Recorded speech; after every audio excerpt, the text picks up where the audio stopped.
અમદાવાદમાં નાગરિકોના આરોગ્ય સાથે ચેડા કરનારા તત્વો સામે મ્યુનિસિપલ કોર્પોરેશનના ફૂડ વિભાગે લાલ આંખ કરી છે.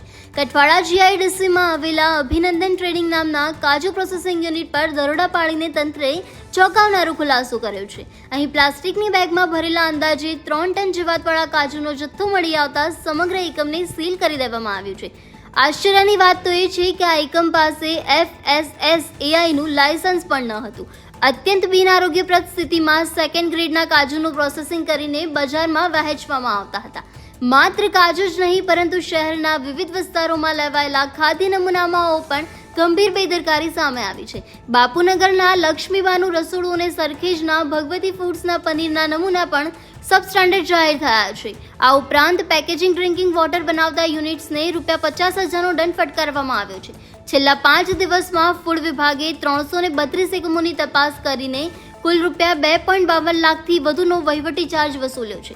આગામી દિવસોમાં મીઠાઈ, નમકીન અને બેકરી પ્રોડક્ટ્સ પર પણ તંત્રની કડક દેખરેખ ચાલુ રહેશે, જે ભેળસેળ કરનારાઓ માટે લાલ બત્તી સમાન છે.